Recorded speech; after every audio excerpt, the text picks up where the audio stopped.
What if the most powerful thing you could do for your horse had nothing to do with skill and everything to do with who you are in the moment? Today, we're bringing you something special. Not only is this episode pulled straight from Tik Maynard's standout NF Plus Masterclass, Understanding Horse Behavior, but it also comes just weeks after Tik made history as a two-time Road to the Horse champion. Now, if you're not familiar, Road to the Horse is kind of like the Olympics of colt starting. Part competition, part art form, and 100% nerve and nuance. Trainers are handed an untouched young horse and given just a few hours over 3 days to build trust, communication, and a solid start. It's raw, real, and reveals everything about how a person works with a horse. Past participants include icons like Stacy Westfall, Parelli, Clinton Anderson, Dan James, and now Tik Maynard joins those ranks, not just as a participant, but as a two-time winner.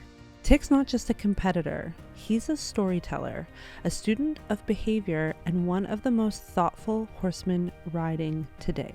And in this episode, he shares his principles that helped him win, not through pressure, but through presence. You're going to learn how to create deeper connection by shifting your energy, not just your aids.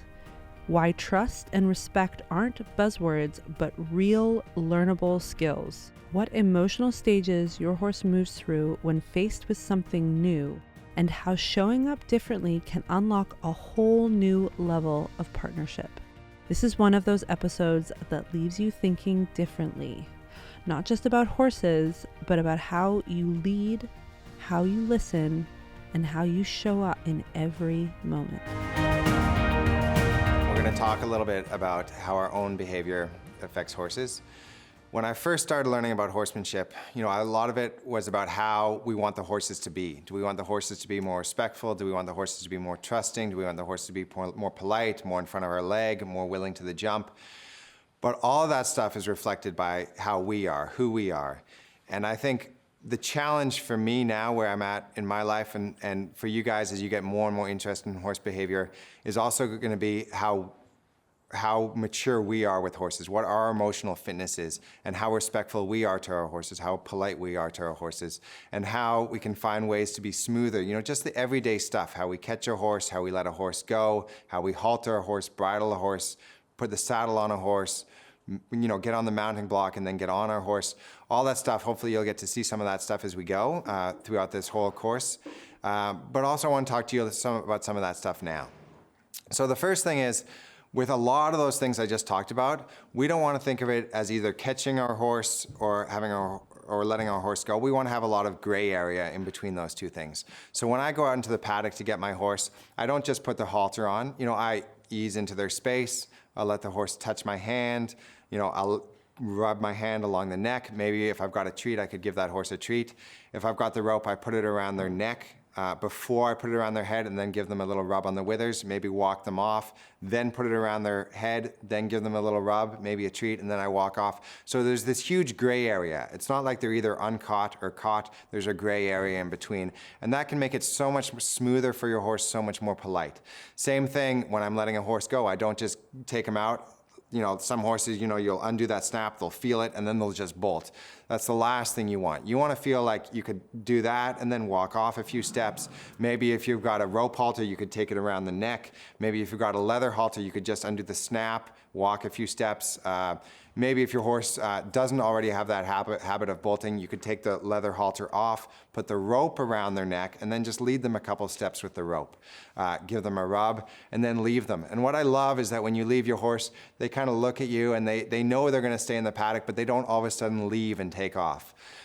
If you've put the hay out in the paddock already and you're leaving your horse, maybe take them to the hay first. Don't leave them and then all of a sudden have them leave you to go to the hay. Take them to the hay and then unhalter them there, so they're not disconnecting too quickly. Same thing with getting on your horse. Don't think of it as being either on your horse or off your horse. especially if you've got a green horse that's just getting used to people, or if you've got a horse that, you know, fidgets at the mounting block, or is a little, some people call cold-backed. They freeze a little bit when you get on, or, you know, worst case scenario, your horse even like goes to rush off or bucks, but hopefully you don't have that problem. What I want you to do in that case is take your time getting on and think of it as not being on or off, but that you could put a leg over and then get off again. You could give them a rub on the other side of the saddle. You could wiggle the stirrup leather on this side. You could get on and then get off once, lead them around the mounting block, get on a second time, and then you go out and you start your session. So take your time, be smooth about it, don't be in a hurry.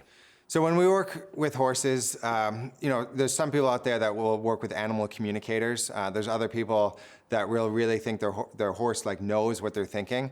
And whether you believe that or not, what is going to be very true is that your horse is going to pick up on your body language. And this is stuff that is very, very subtle, maybe to other people, or maybe you're not even aware of it, that you're doing it yourself. But horses make their living through body language. That's how they survive. That's how they interact with each other. Yes, horses, they smell each other. Yes, there's sounds. Yes, there's, food involved when they, argue over a pile of hay. But the vast, vast majority of how horses interact with each other and how they read people is through body language.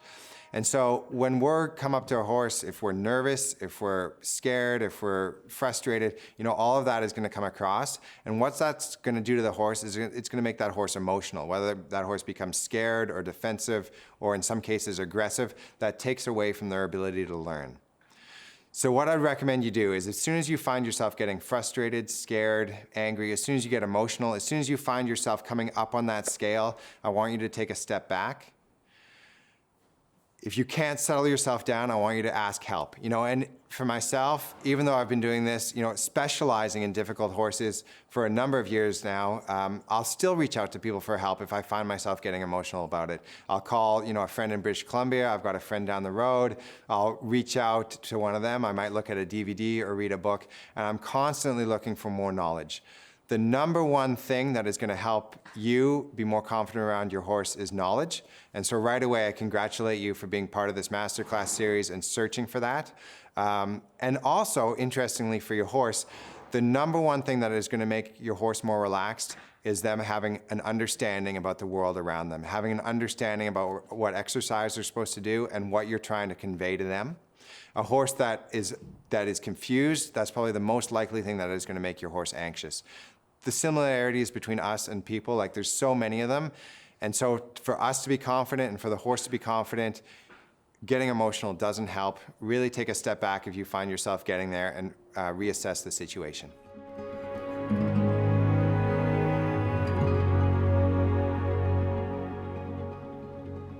So there's an interesting word that a lot of animal behaviorists use, and the word is anthropomorphism. And what that means is that we use human characteristics and we put that on animals, or in some cases even, in Disney movies, even on inanimate objects like chairs or tables. And so we might say a horse is greedy, or a horse is, even jealous. I've heard people say, oh, my horse is jealous of my husband. Words like that. And we're taking our feelings and we're putting them on a horse, and we're taking human traits and we're giving them to a horse. Now, I will say that, yes, horses do have feelings and they do have emotions, but we want to be careful about how we assign, what we're feeling to horses, and also what those words mean. If I'm going to use a word like trust or respect with horses, I want to be able to define what that word means. If I were to ask, 10 different people what the word respect means, I would bet that I get probably 10 different answers. And then when we apply that word to an animal, we might get even more answers. And then if we were to somehow be able to ask a horse what respect means, we'd probably get a completely different answer. So for me, what respect means for when I interact with horses is that I get an appropriate response to pressure. For example, let's say I ask the horse to trot off from the walk. An overreaction would be that they canter. An underreaction would be that they simply walk faster. So a respectful horse to me, when I ask them to trot, they would trot. Now, the interesting thing about respect is that horses don't give you respect. We have to earn respect. The way that we earn respect is by using an appropriate amount of pressure for every situation. Now, every situation with horses is different. You have different horses. One might be on a cold day, one might be on a hot day. You might be at home one day, you might be at a show the other day. So every situation is different. And the more you get to know your horse in particular and horses in general, the better you're going to be about using the right amount of pressure for every situation. A really common example of that is a horse that stops at a jump. Some people, they'll just use the whip the same in every situation, but you really want to think, how much leg, spur, or stick do I need to get my horse to jump the jump the next time? In some cases, you might not need to use the whip at all. Maybe the horse's own innate motivation, their own innate impulsion, their desire to go forward, their own willingness is going to take them over the jump the second time. Other cases, you might need to use the stick a little bit. Other cases, a little bit harder. But it's unique to every situation. And so when we use the word respect, that's how I define the word, and I invite you to find a way that you're going to be able to use it with your horse. When I use the word trust with a horse, trust, even amongst people, is very situational. If I were to think about, somebody that's close to me in my life, do I trust them? I might trust them with my kid, but am I going to trust them with, my bank account? That might be two different things, right? And so when we're working with our horses, it's the same thing. We want our horses to trust us, and we want to be able to trust our horses, but that can depend on the situation. A horse that trusts me, what they're saying is that I know that you're going to take me to a place that's going to be okay. Every time I take a horse in a situation and it ends badly and I'm associated with that, that's going to be a horse that trusts me a little bit less. There's very obvious examples. I take a horse, down a trail and, something falls and it scares the horse. Even though that wasn't me that caused a tree limb to fall, that was me that took the horse there, and that could be associated with me. A very small, subtle example. Let's say I've got a horse and they're standing they're standing next to me, and somebody else brings a horse in, across the arena, and that horse comes too close to my horse. And I've asked my horse, by asking my horse to stand here, I've said, this is okay to stand here. And that horse comes along, and that horse, threatens to kick, and the horse that I'm holding pins their ears back because they're a little nervous and a little defensive. In that case, even though nothing happened, even though that horse didn't kick my horse, just the fact that my horse got a little bit nervous, that's on me. I told my horse it was going to be okay here, and that's on me. My horse is going to trust me just that little bit, 1% or 0.1% of 1% less. And so every time we take our horse and we put them in a situation that ends well, we're building trust. And every time we take them in a situation that doesn't end well, we're losing a little bit of trust. And even if that's not our fault, that could be on us. So really think about the words that you're using around horses. And it doesn't just affect, how we do it, but also the people around you. If you have kids in your life and they hear you saying, your horse is a jerk or your horse is greedy, they're going to pick up on that. And really be aware of the words you use, because that's going to become part of, who you are and your actions and how you interact around horses.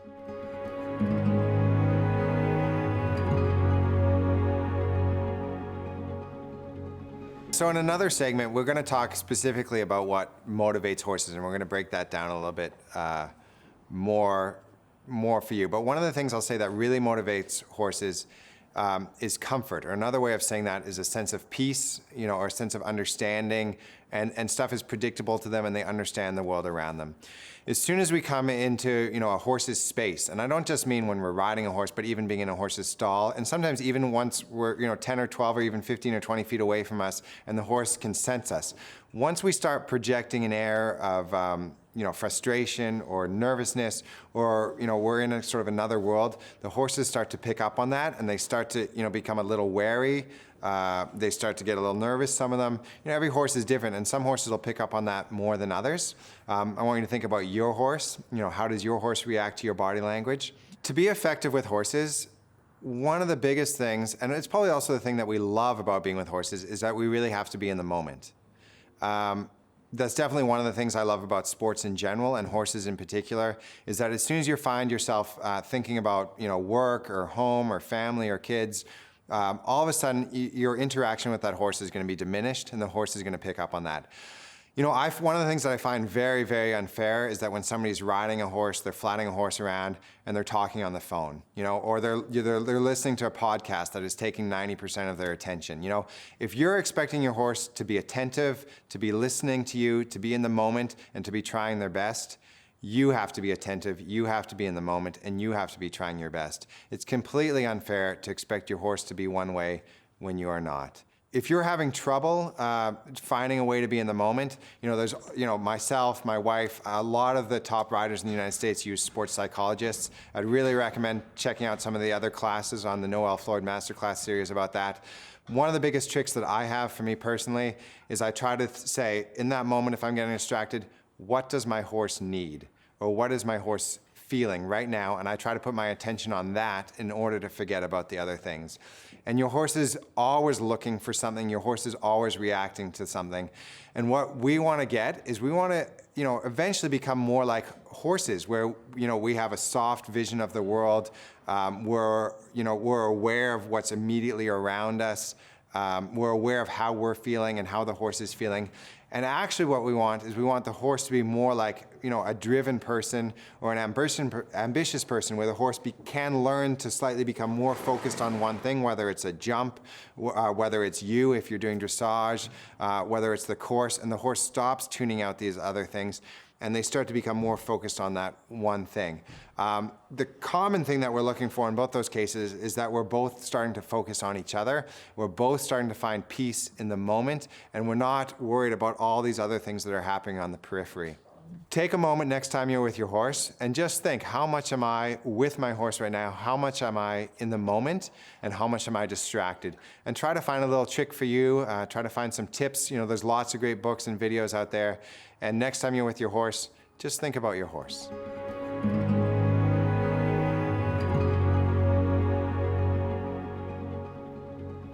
One of the biggest changes I made in my life recently is with horses is when I'm taking them to new things. And that can apply, just on a trail ride, if you're taking them to a log or a puddle or a lake that they haven't seen before.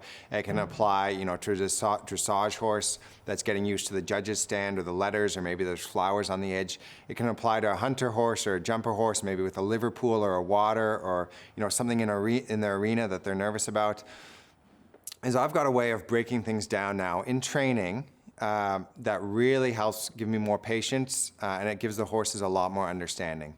And so when I take the horse to something new, let's say it's letting a horse jump over a very small ditch, or let's say you've got a liver pool, what they might call a water tray in some places, and you want to get your horse used to going over it.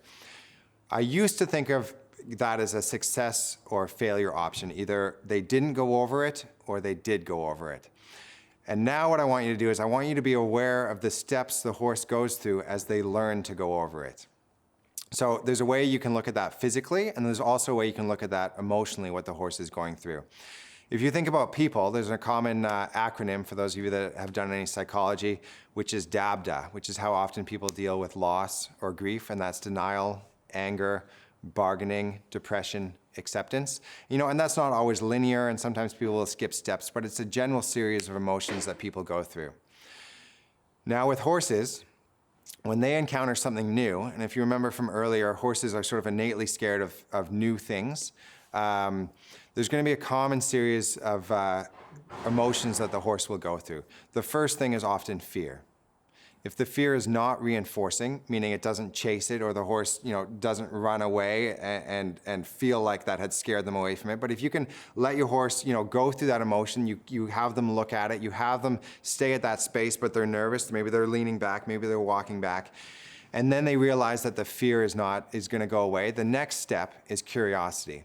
And that's where you might see the horse, come up to that water tray and sniff it. Sometimes you'll even see curiosity and fear going back and forth. So they're sniffing it, and then they're rocking back, and then they're going forward and sniffing it. They're putting their whiskers on it. You'll see some of that curiosity come out. They'll put maybe if it's water, they might put their muzzle right in it and really explore it, maybe sniff it. If the fear is not reinforcing, if the curiosity is not reinforcing, then you'll often get to a more playful type of way of interacting with it.